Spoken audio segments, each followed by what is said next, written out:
momen duwe kutub atau momen dipol. Jadi di sini disediakan ini anggaplah ini molekul gitu ya. Itu jadi ikatan Cl dengan O, K dengan I, Tl dengan Cl, In dengan Cl gitu.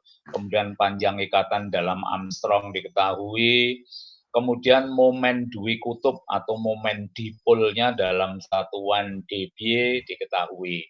Nah, yang diminta itu perkirakan persen sifat ion atau persen sifat ionik gitu ya. Nah, coba kalian hitung. Nanti ditulis di sebelah kanannya ini. Nah, saya taruh di sini. Nah, di sini ini persen sifat ion gitu ya. Persen sifat ion atau ionik boleh. Nah, gitu. Ya silahkan.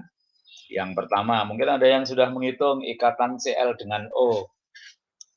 Jadi rumus yang digunakan yang kemarin itu. Terus ke atas. Nah, rumus yang dipakai ini. Gitu ya. Jadi rumus ini nih yang dipakai.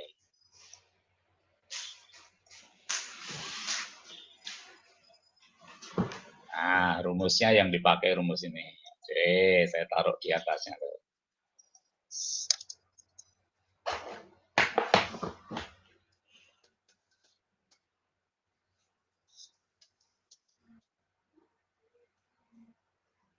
Nah, oke.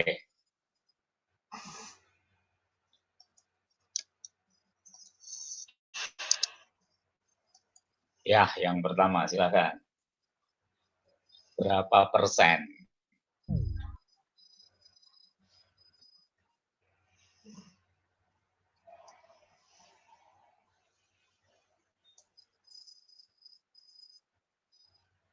Afwan Ustaz, saya masih belum ngerti cara ngitungnya Ustaz, masih bingung. Ini kan persamaan, ini udah ada persamaan, ada rumusnya lah gitu bahasa lazimnya. Nah, kemudian ini mu ini apa ini? Momen dipol. Nah, kemudian R ini siapa R? Panjang ikatan. Lah terus kalau sigma ini kok sigma? Apa? Delta ya, delta kecil. Delta ini apa? Persen sifat apa? Sifat ion. Pecahan muatan. Sebutannya kalau ini pecahan muatan. Nah, kalau pecahan muatan ini dikali 100 itu disebut persen sifat ionik. Jadi ini sigma ini gitu ya. Ini adalah pecahan muatan. Ya, pecahan muatan itu antara 0 sampai 1 begitu kan. Gitu ya. Nah, yang harus kamu ya kalau ke persen ya pecahan muatan dikali 100 begitu. Udah dapat berapa tadi ada yang bilang? 16%. Berapa persen? Oke, dapat 16%. Jadi ini kamu hitung deltanya ini dulu. Jadi deltanya dapat berapa di sini?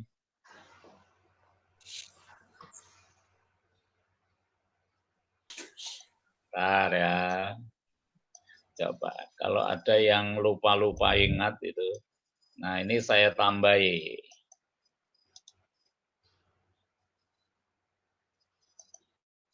Nah, di sini nih. Ini simbol ini delta. Nah, itu adalah apa? Pecahan muatan. Istilahnya gitu ya. Pecahan muatan. Nah, kalau ini berarti dapatnya berapa? 0,16. Nah, gitu.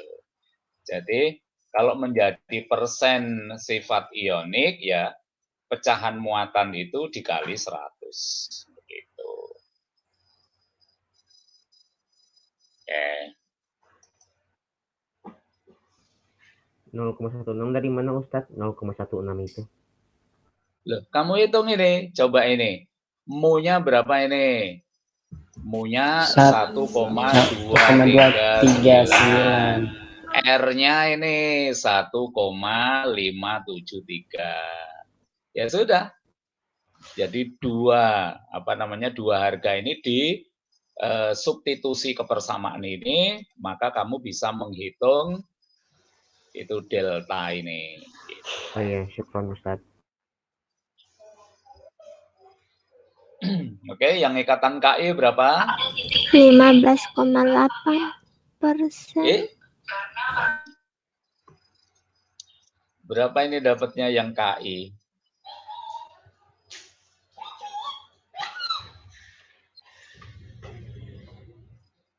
Ingat loh, momen Dwi kutubnya ini 10,82.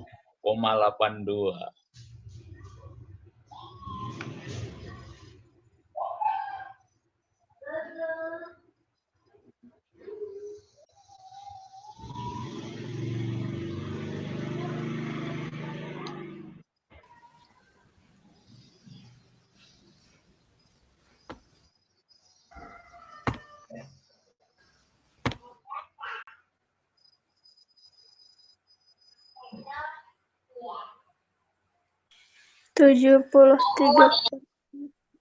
Jadi dapatnya 0, berapa ini? 0,7 73 berapa? 73 berapa? Berikutnya. Setelah angka 3 berapa? 8. Nah, kalau mau diambil dua angka di belakang koma, maka dituliskan 0,74. Gitu. Nah, baru di sini berapa ini? 74%.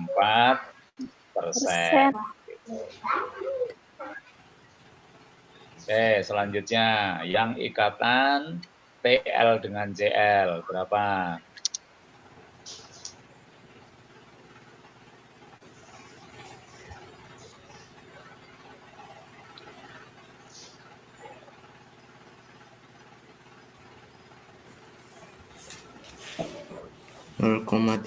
Ustaz. Oke, 0,38. Berarti di sini 38%. Oke. Selanjutnya.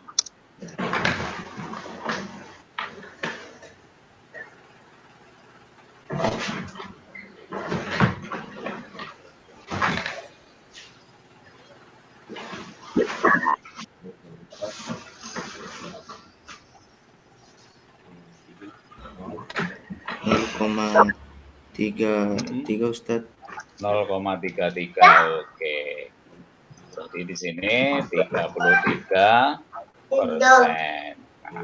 Nah, ini sebenarnya soal yang nomor 6 ini sesuai dengan yang kemarin di antara kalian ada yang menanyakan saat sedang mengerjakan soal ini. Nah, saat sedang mengerjakan soal ini ada yang menanyakan loh, gitu. Soal lagi Ustadz atau tambahan soalnya Ustadz, padahal sudah tersedia gitu ya di sini, gitu ya. Oke. Gitu. Jadi dari soal nomor 6 begini, kalian sebenarnya kalau mau menghitung berdasarkan data yang tersedia tentunya, itu bisa menentukan persen sifat ionik. Oke, kalau sudah, mic-nya dimatikan semua dulu. Oke. Biar tenang. Oke, ya. Sekarang saya akan menekankan pada hubungan panjang dan energi ikatan kovalen. Nah, pertama yang harus dipahami dulu itu tentang konsepnya, tentang pengertiannya, gitu ya. Pengertian panjang, maksudnya panjang ikatan, gitu ya. Jadi ini maksudnya itu panjang ikatan, karena kalimatnya digabung kan. Panjang ikatan. Ikatan apa yang dimaksudkan di sini sebenarnya kovalen, maksudnya gitu. Dan energi ikatan kovalen. Jadi tentang panjang ikatan kovalen dan energi ikatan kovalen. Yang perlu dipahami itu pengertiannya dulu, panjang ikatan itu apa toh, begitu ya. Jadi jarak antara dua inti atom yang berikatan. Diingat-ingat lagi, namanya atom-atom berikatan itu secara fisik atom-atom itu berdekatan. Gitu. Sehingga kedua atom yang berikatan itu tentu pada jarak yang dekat kan gitu. Nah, jarak antara dua inti atom yang berikatan itulah yang disebut dengan panjang ikatan. Nah, ingat ya sekali lagi bahwa atom-atom yang berikatan itu maksudnya atom-atom itu berdekatan. Gitu. Nah, tentu atom-atom berdekatan itu karena adanya gaya tarik. Nah, makanya pengertian ikatan kimia itu dinisbatkan itu pada itu gaya tarik itu. Jadi ikatan kimia itu ya gaya tarik antara atom-atom. Padahal gaya tarik itu nggak kelihatan gitu. Yang kelihatan itu adalah itu kedekatan atom-atom itu. Jadi dua atom berikatan itu menunjukkan bahwa dua atom itu berdekatan. Gitu ya. Kalau tiga atom berikatan, oh berarti tiga atom itu berdekatan. Nah, begitu. Nah, kemudian ada istilah ya, orde ya. Orde 1, orde 2, orde 3. Kalau kaitannya dengan ikatan kimia, yang disebut orde 1 itu maksudnya ikatan kovalen tunggal. Gitu. Jadi orde 1 ikatan kovalen tunggal. Ikatan kovalen tunggal itu menggunakan sepasang elektron ikatan. Nah, kalau orde 2 itu ikatan kovalen rangkap 2 yang menggunakan dua pasang elektron ikatan. Dan ikatan kovalen rangkap 3 itu disebut orde 3. Nah, maksudnya itu menggunakan 3 pasang elektron ikatan. Nah, ya kamu enggak perlu, kalau begini enggak perlu tanya, ada enggak ya ikatan orde 4? Nah, itu sebenarnya enggak kita kenal gitu ya. Nah, ikatan kovalen rangkap paling tinggi itu rangkap 3. Nah, kemudian kalau atom-atomnya itu yang berikatan sama, maka ikatan kovalen yang berorde 3 atau rangkap 3 itu panjang ikatannya paling kecil, gitu ya. Seperti itu. Nah, itu tentu kalau mau membandingkan ya ikatan antar atom itu yang sama, gitu. Gitu. Kalau misalkan antar atom yang berbeda-beda, ya nggak bisa digeneralisasi gitu. Tentu harus melihat data lain, misalkan jari-jari atom, gitu ya. Nah, kemudian berikutnya pengertian energi ikatan. Energi ikatan itu apa toh? Karena energi ikatan ini juga menggambarkan kekuatan ikatan. Ikatan kimia itu kuat apa enggak, gitu ya. Itu energi ikatan. Nah, energi ikatan itu pengertiannya energi yang diperlukan untuk memutuskan ikatan. Gitu. Pengertian itu saja yang diingat gitu ya. Jadi energi ikatan itu energi yang dibutuhkan untuk memutuskan ikatan. Nah, kalau mau lebih detail gitu ya, ya ikatannya tertentu dalam 1 molnya gitu ya. 1 molnya yang berwujud gas gitu. Nah, makin tinggi orde ikatannya gitu kan. Kalau di atas tadi kan ikatan yang berorde paling tinggi yaitu orde 3 itu kan panjang ikatannya paling kecil.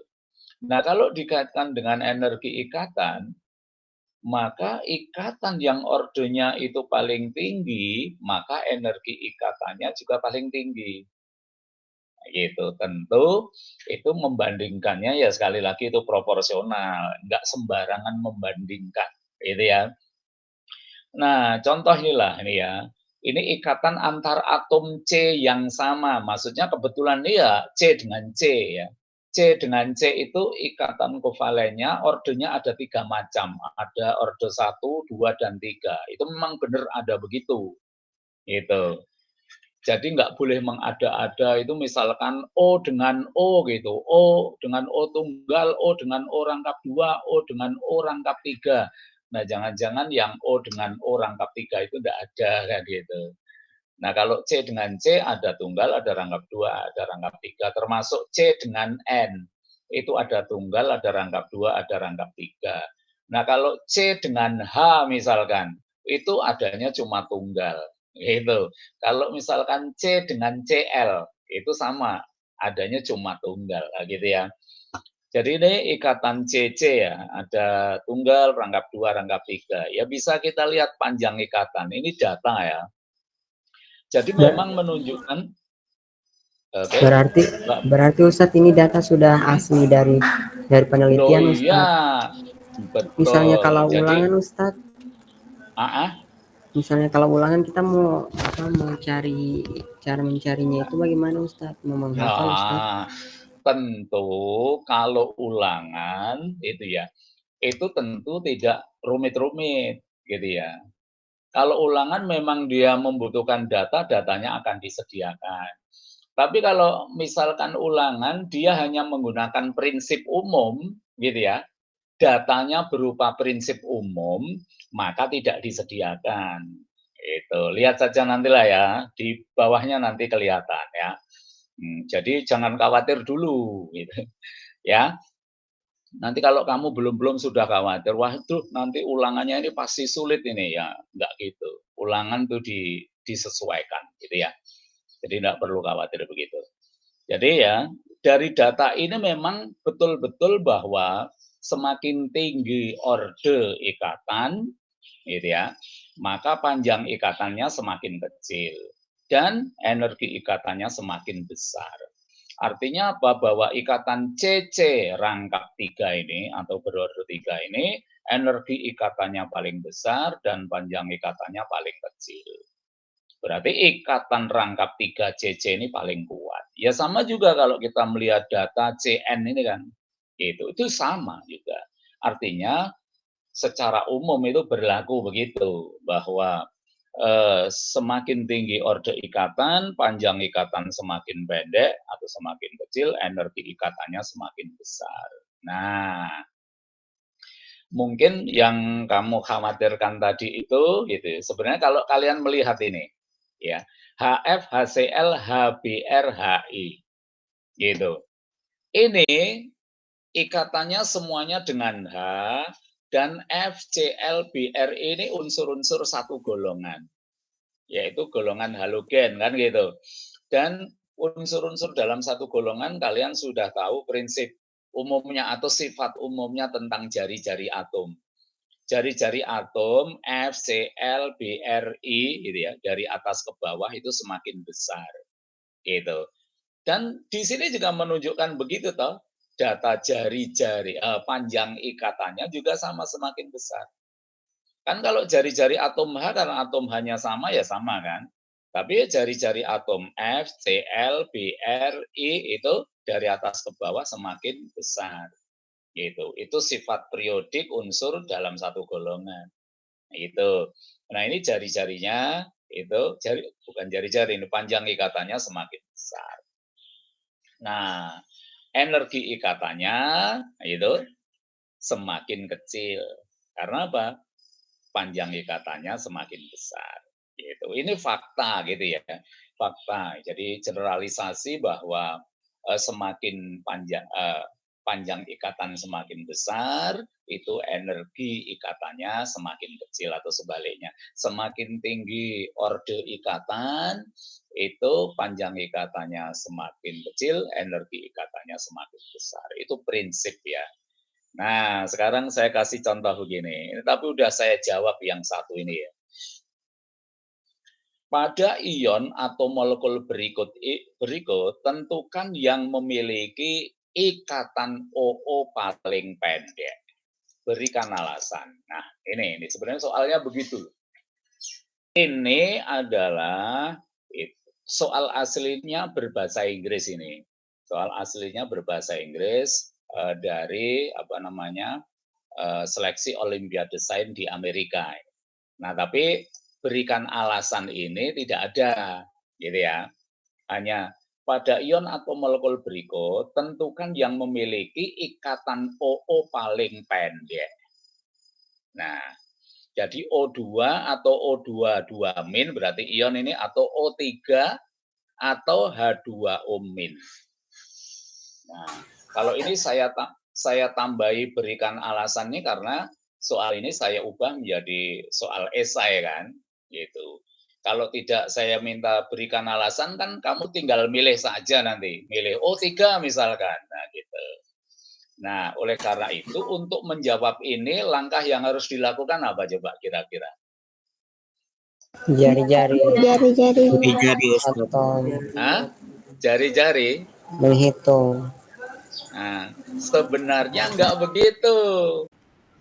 Yang harus Melihat kamu tahu ionnya. bukan melihat apanya? Melihat ionnya. Nah, apalagi ayo usulkan. Selain itu apa? Jumlah oksigennya. Jumlah Oke, unsur. ya. Jadi ternyata ada yang kamu lewatkan. Apa yang kamu lewatkan? Golongannya Ustaz. Logo ini OO semua OO sama aja kan? Iya Ustaz. Ayo apa coba? Yang belum terpikirkan oleh kamu nih, coba apa kira-kira? Terpikir nggak sekarang? Struktur Lewis. Kamu harus tahu struktur Lewisnya. Oh iya, karena Gitu. mau lihat ininya. Karena mau lihat apanya? Rangkap-rangkap. Nah iya betul lah. Udahlah istilah kamu itu. Maksudnya ingin mengetahui orde reaksi. Kok orde reaksi? Orde ikatan. Nanti beda lagi orde reaksi. Karena ingin melihat orde reaksi. Tadi kan kalau ikatan kovalen tunggal orde 1, ikatan kovalen rangkap 2 itu orde 2, ikatan kovalen rangkap 3 orde 3. Jadi mau melihat orde ikatan, maka harus digambar apa? Struktur Lewisnya. Nah ini sudah saya kasih jawabannya ini. Nah ini contohnya. Jadi ingat struktur Lewis di O2 begini, berarti ikatan O dengan O rangkap 2 kan gitu. Struktur Lewis di ion O22 min, ikatan antara O-nya itu tunggal. Nah, kemudian dalam O3 ikatan antar OO ini rangkap dan tunggal. Dan dalam ion HO2 min ikatan OO-nya tunggal. Kan gitu. Nah, sekarang kalau secara orde ikatan, maka OO dalam O2 orde 2. Dalam ion O22 min orde 1. Nah, kalau dalam O3 ini orde ikatannya berapa ini? 3 Ustaz. 2. Yo, kan jumlahnya 2. berapa ini? Ini orde 2. 3. Ini orde 1. Berarti 3. totalnya berapa? 3 dibagi 2. 3 dibagi 2. 3 bagi 2. Jadi 3/2. Oh, 3/2. Gitu. Jadi seolah-olah ini ikatannya ini 1,5, ini 1,5. Gitu. Itu maksudnya. Nah, baru ini orde 1. Jadi ikatan OO yang paling pendek itu ada di O2 karena orde ikatannya 2. 2. Gitu loh. Ustadz berarti berarti Ustadz yang paling itu dia paling pendek ya Ustadz, yang paling banyak ordenya iya. itu paling pendek. Ya maksudnya gitu toh. Nah, kalau Mas butuh penekanan itu baca lagi ke atas di sini. Baca di sini.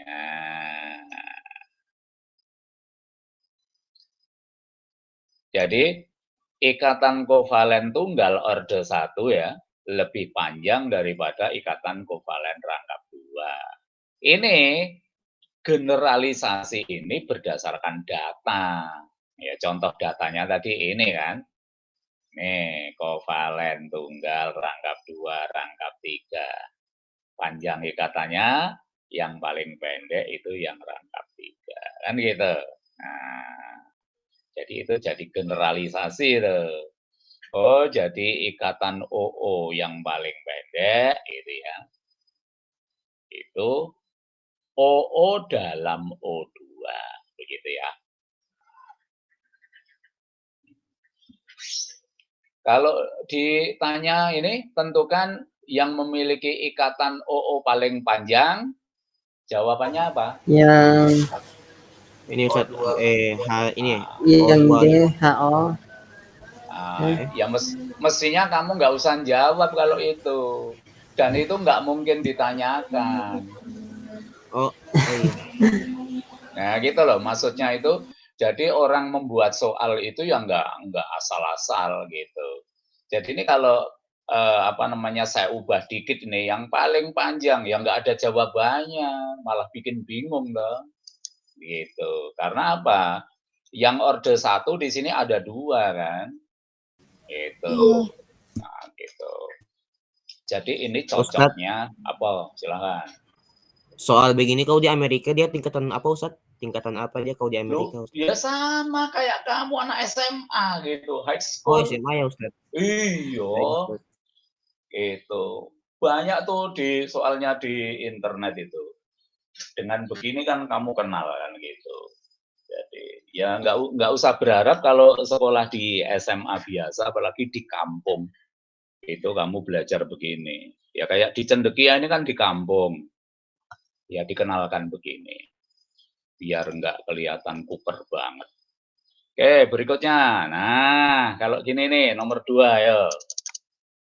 Urutkan berdasarkan besarnya energi ikatan dari 3 molekul berikut. Berikan alasan. Oke.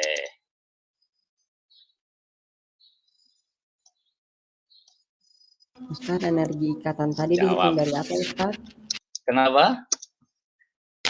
Energi ikatan tadi dihitung Loh, bagaimana Ustaz? Dilihat dari itu apa panjang ikatannya. betul. Nah, ini udah nyambung Kalau ini. semakin panjang ikatan, semakin pendek semakin kecil itu energi.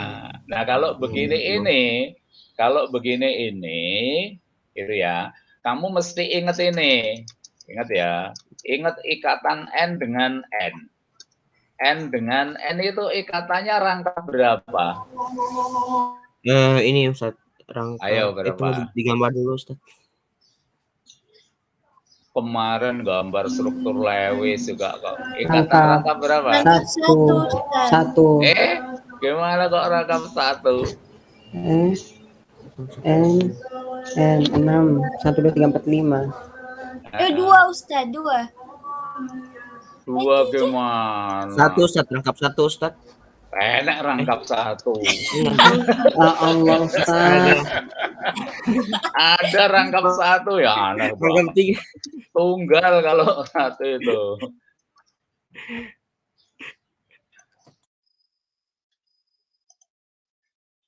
Kan gitu ikatannya. Jadi kalau N dengan N itu rangkap 3, O dengan O rangkap 2, F dengan F itu tunggal, kan gitu. Ini kan di bahasan ikatan kovalen itu dibahas kan yang lalu itu. Contoh, nah ini juga kan gitu.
CL dulu Ustaz.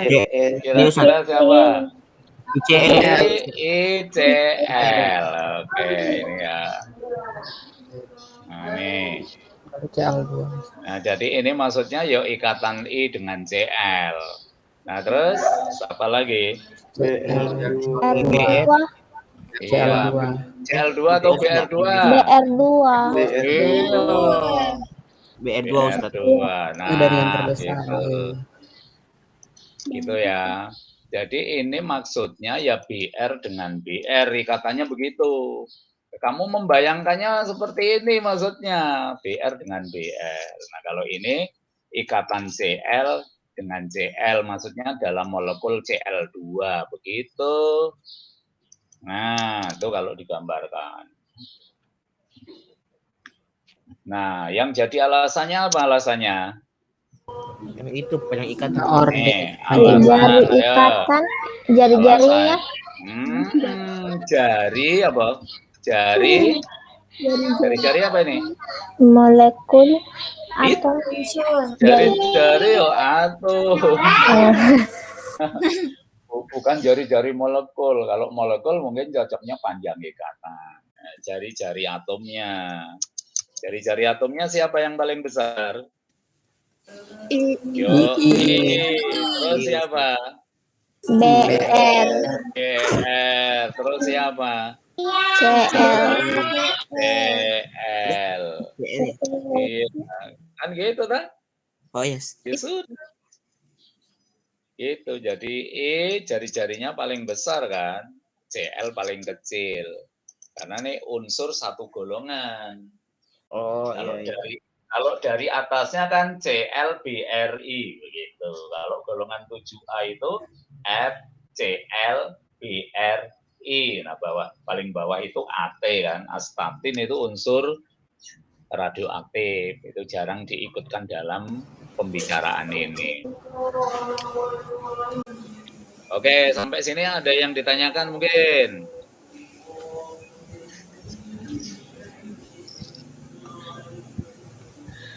Oke, belum ya. Kalau belum, ini saya tutup dulu karena kita mau belajar tentang teori ikatan valensi.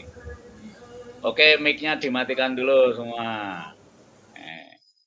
Ini stop sharing. Saya pengen ngecek dulu. Ngecek yang datang berapa. Oh, yang datang 29 gitu ya. 29 yang datang. Oke.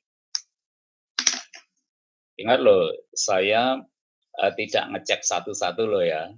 Saya cuma itu saja. Oh, yang datang sebanyak 29. Oke. Nah. Karena kalau saya ngecek satu-satu, ngabsen satu-satu, buang-buang waktu, gitu ya. Yang penting yang datang lebih banyak, itu yang saya perhatikan. Nah, berikutnya ini sudah agak lebih, ini, lebih membutuhkan perhatian.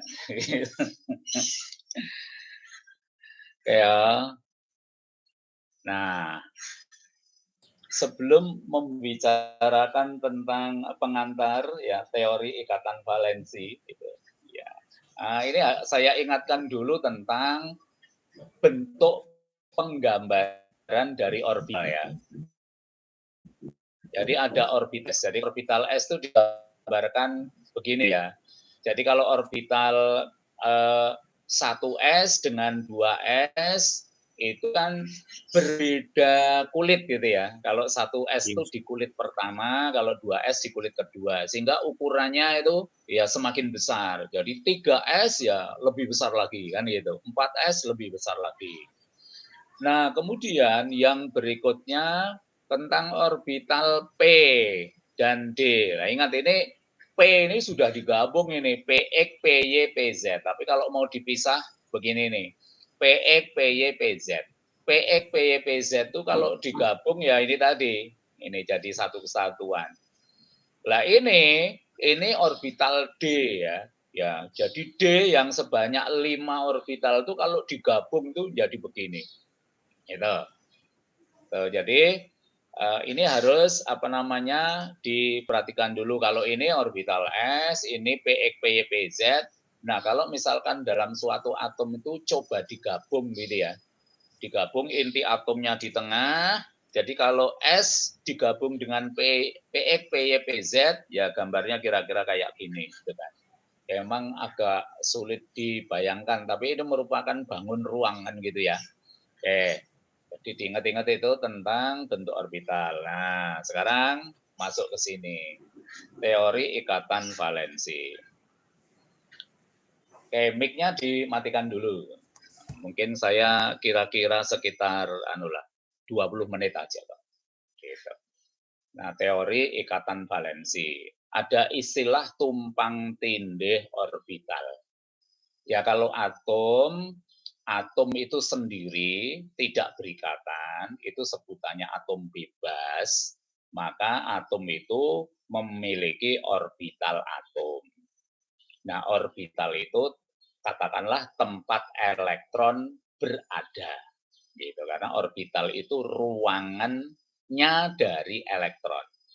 Nah, kalau atom-atom itu berikatan, gitu, atom-atom berikatan berdasarkan teori ikatan yang sudah kalian pelajari kemarin, pembentukan ikatan kovalen itu karena penggunaan pasangan elektron secara bersama.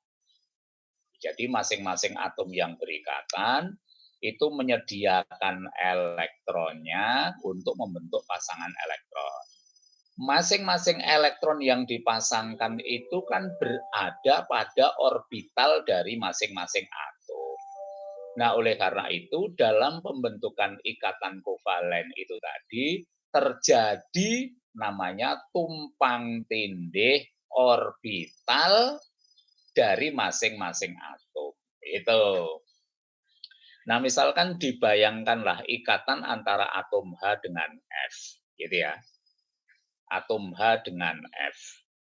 Nah, dalam pembentukan ikatan kovalen antara atom dengan F itu kan menggunakan sepasang elektron ikatan. Ini, jadi dengan garis itu masukkan sepasang elektron ikatan. Nah, sepasang elektron ikatan ini satu elektron berasal dari atom H, dan satu elektron yang berasal dari atom H itu berada pada orbital 1s, kan gitu. Dan dari sepasang elektron ikatan tadi kan satu elektron berasal dari atom F. Satu elektron yang berasal dari atom F itu berada pada orbital 2p, yaitu dari atom F.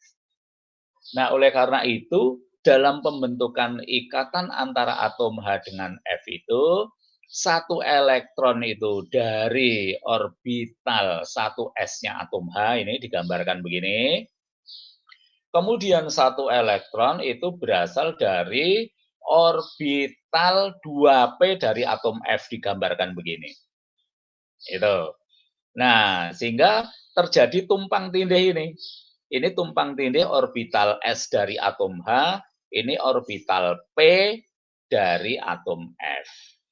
Nah, tumpang tindih inilah yang akan kita bicarakan. Dan tumpang tindih semacam ini nanti selanjutnya disebut ikatan sigma PS.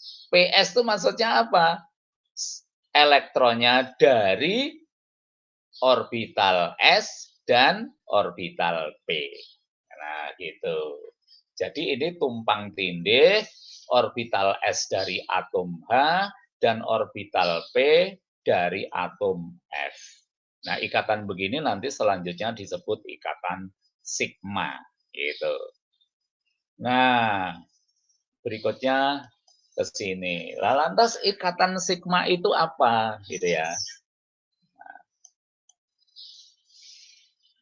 Ikatan sigma. Ikatan sigma itu terbentuk dari, bisa juga ya, dari dua orbital s dari dua atom yang berbeda. Juga bisa begitu. Misalkan apa? Misalkan itu pada ikatan antara atom H dengan H. Gitu. Karena apa? Elektron dari atom H itu kan berada pada orbital s. Gitu kan. Jadi kalau ikatan antara dua atom H dalam molekul H2 berarti itu terbentuk tumpang tindih oleh dua orbital s. Nah, jadi kalau orbital s dari atom H yang satu digambarkan seperti ini, tanda positif itu maksudnya menunjukkan inti atomnya, gitu ya. Ini atom H yang satu, elektronnya juga di orbital s. Nah, gitu. Nah, kalau dua orbital atom itu tumpang tindih, nah itu tumpang tindih itu begitu, gitu. Nah, itu akan membentuk orbital molekul. Nah, begini ini maksudnya menggambarkan yang biru itu menggambarkan orbital molekul yang terbentuk oleh ikatan antara dua atom yang elektronnya berada di orbital s. Nah, ikatan yang begini ini itu disebut ikatan sigma. Oke ya. Nah, selanjutnya. Nah, misalkan ini dua orbital P. Contoh yang tumpang tindih orbital P itu misalkan ikatan dalam molekul F dengan F dalam F2 atau Cl dengan Cl, gitu ya. Itu dalam molekul Cl2 ya, termasuk dalam Br2, dalam I2 itu sama. Itu tumpang tindih antara orbital P dengan orbital P dari dua atom, gitu ya. Nah, ini dua orbital P, misalkan ini dalam molekul F2 gitu aja ya. Jadi ini satu elektron dari orbital P atom F ini juga demikian.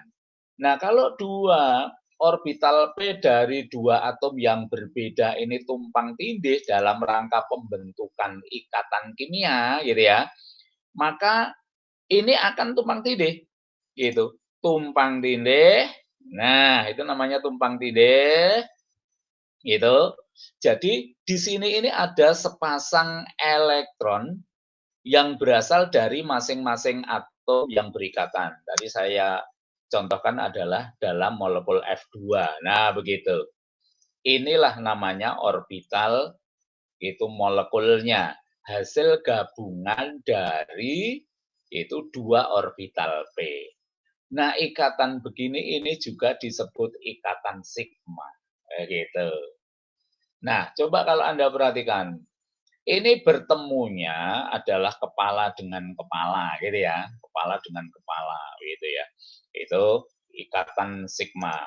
Nah, selanjutnya, apa yang disebut ikatan pi? Nah, ikatan pi itu, oke? Ustadz, PPT-nya tidak jalan, Ustadz. Kenapa? Di saya PowerPoint-nya tidak jalan, Ustadz. Coba saya Saya tanya. juga, Ustadz. Oh, Sama, enggak jalan. Oh, Iya, berarti Ustadz. gini. Kita bingung, Ustaz. Dari tadi. Betul.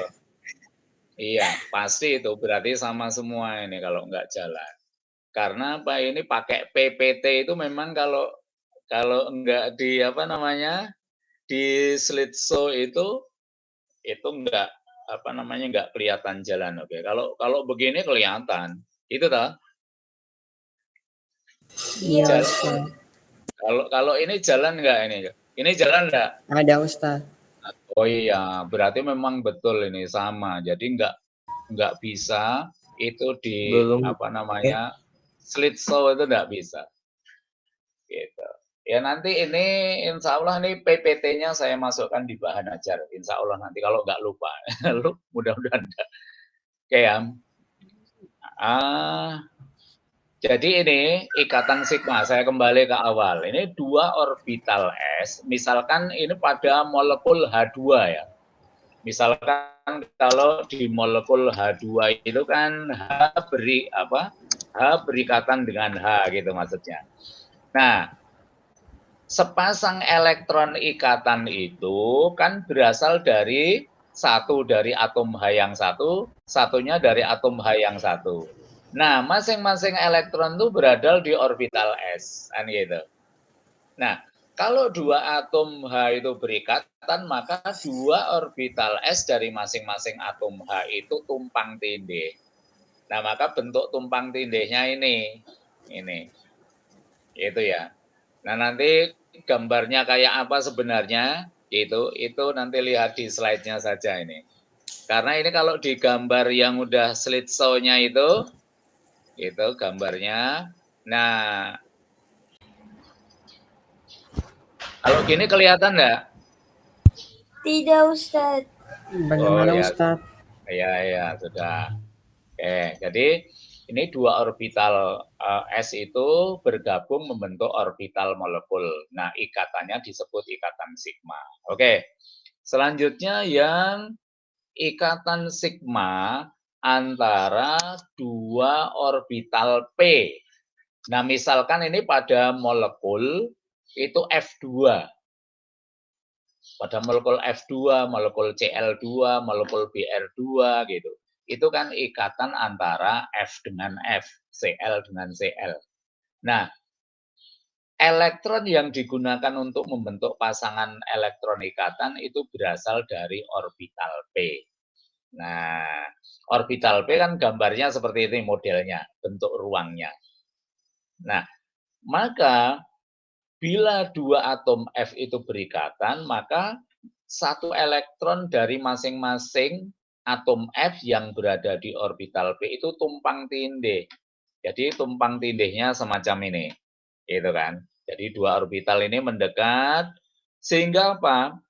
Elektron ikatannya atau pasangan elektron hasil tumpang tindih dari dua orbital P itu ada di posisi tengah ini antara dua inti.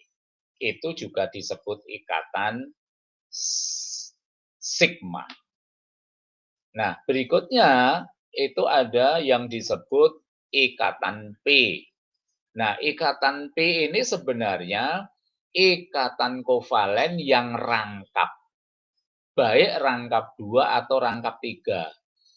Nah, itu terjadi karena tumpang tindih dua orbital P, tapi tumpang tindihnya ketemu di sisi, di samping. Bukan kayak gini, di kepala-kepala tadi, bukan. Ini ya, kepala-kepala. Jadi ini lurus gitu ya, simetris. Tapi kalau ini dari samping, samping ketemu. Sehingga apa? Membentuk orbital molekulnya, hasilnya itu ada di atas dan ada di bawah. Gitu. Di atas dan di bawah. Itu disebut ikatan P. Gitu. Jadi ada ikatan sigma, ikatan P. Nah, sederhananya begitu. Kalau ini misalkan belum bisa dipahami, gitu ya. Nanti bisa dibaca lagi. Gitu. Nah, sederhananya sebenarnya begini. Gitu ya. Semua ikatan tunggal adalah ikatan sigma. Gitu. Semua ikatan tunggal itu ikatan sigma. Nah, terus kalau ada ikatan rangkap, maksudnya ikatan rangkap itu rangkap 2 maksudnya ya. Nah, kalau ikatan rangkap 2, maka yang satu sigma, satu P. Nah, bagaimana kalau ikatan rangkap 3? Gitu. Kalau ikatan rangkap 3 itu 1 sigma, 2 Pi. Sehingga kalau ada struktur molekul begini misalkan, nih struktur molekul seperti ini.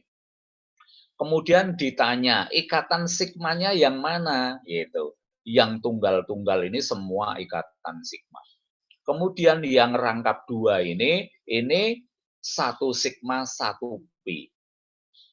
Yang mana yang sigma, yang mana yang P? Ya, pokoknya gitu aja jadinya. Pokoknya kalau rangkap 2 ini 1 sigma, 1 P. Gitu. Kemudian kalau ditanya misalkan, dari struktur molekul ini ikatan P-nya ada berapa? Ya cuma ada 1.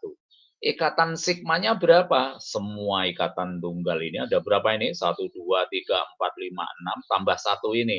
Berarti 7. Nah, 7. ikatan sigma. Sigma. 1 ikatan pi gitu. Nah, itu.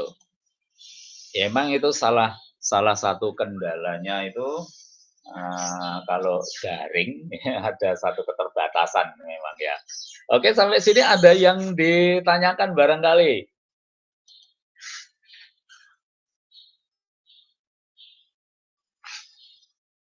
Oke, nah kalau tidak ada, saya cukupkan sampai di sini dulu gitu kan.